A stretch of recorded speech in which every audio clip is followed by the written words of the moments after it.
This video is about some of the different Greek city-states. As we discussed in the other lecture, Greece is a lot like Mesopotamia. The different cities speak the same language, they have the same religion, but they all have their own governments. And one of the words that we use for the city-states is the polis. The polis is just another word for city-state, and it's actually the root of our word politics. So a polis is the town, city, the village where people met for all the different activities that make up daily life. The main gathering place in any given polis is the agora. That is the sort of market slash meeting assembly area, again, in any given Greek city. It would look like the picture you're seeing on your screen here. Then the Acropolis is what you see in the background right over here. It's the fortified sort of hill that again holds sort of a central meeting place. So your polis, your city-state, is going to be centered around the Acropolis and then again the agora. This is going to be the sort of city hall slash department store slash grocery store for any given Greek city-state. And who live in the city-states? Well, of course, it's a community of people, but back then in ancient Greece, people are very much divided up. There's not equality like there is in our society. There are citizens with political rights, that is to say, adult males exclusively.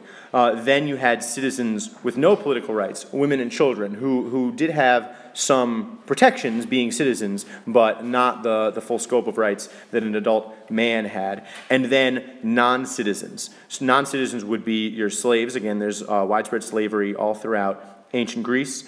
And resident aliens. Resident aliens doesn't mean people from Mars. It means, again, migrants, right? People that would live, say, in Athens but had moved there from somewhere else. They are not super kind or inclusive towards migrants, towards people who moved from one city to another. That was allowed, and it absolutely happened, but if you moved from one city-state to another, you didn't have the same kind of rights in your new city-state that you would have had in your old one. You had less rights, sort of across the board in any city, you would have had less rights if you moved there than if you were born there.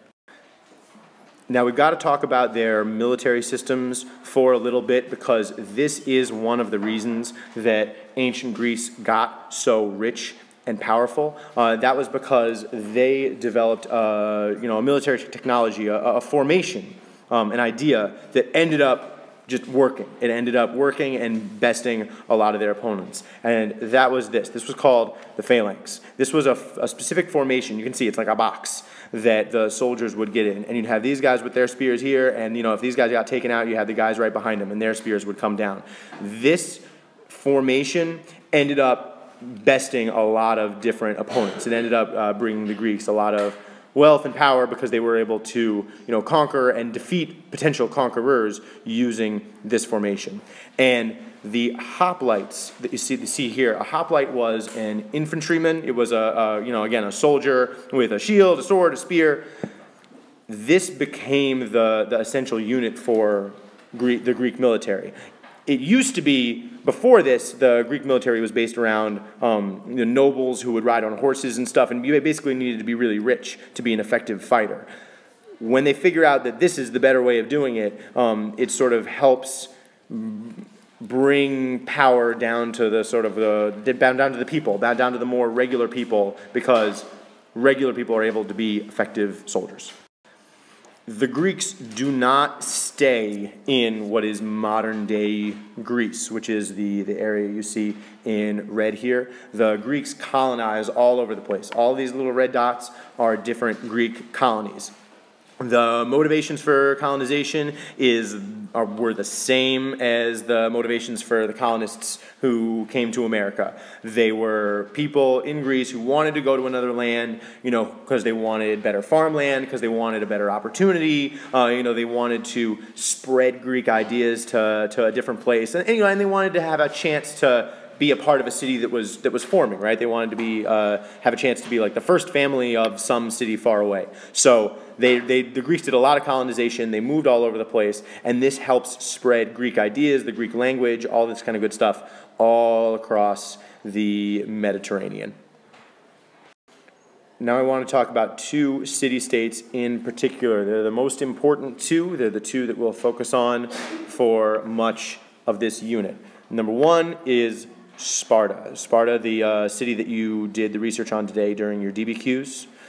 Sparta got all of its food from people that it conquered. So Sparta conquered the surrounding areas, and it turned those people into what they called helots. That was, essentially slaves.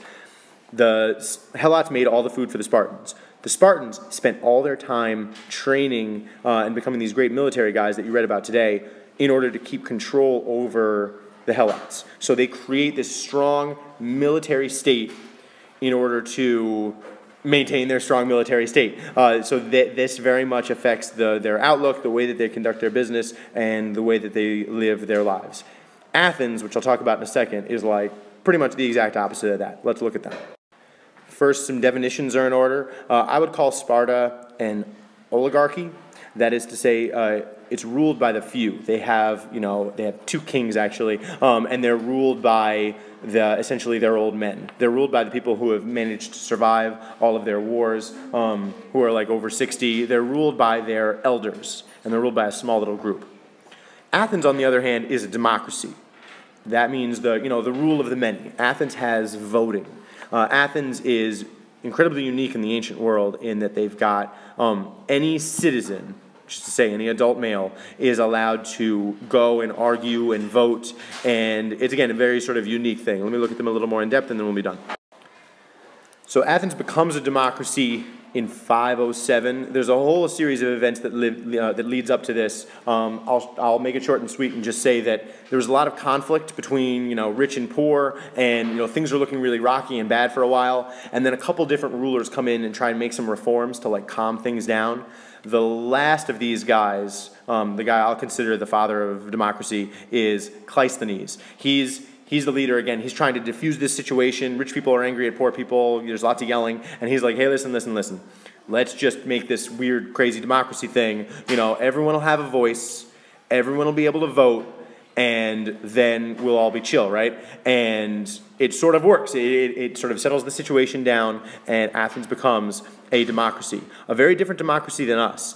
They literally all 40,000 citizens in the city, all 40,000 adult males could go to the meetings and could speak and could vote. So the democracy in Athens, it's, again, very different than ours. It was very raucous. You had a lot of different people who would go to the hill and who would argue and stuff like that, and any adult male who had a strong opinion could go there and could argue and could vote. We'll dig more into this tomorrow, but as you might imagine, Athens and Sparta are not very far away from each other. They know about each other. They both end up being the most rich and the most powerful of the two different cities, but they have real different ideas about what the good way to govern is. So, as you might imagine, they are not going to get along so great.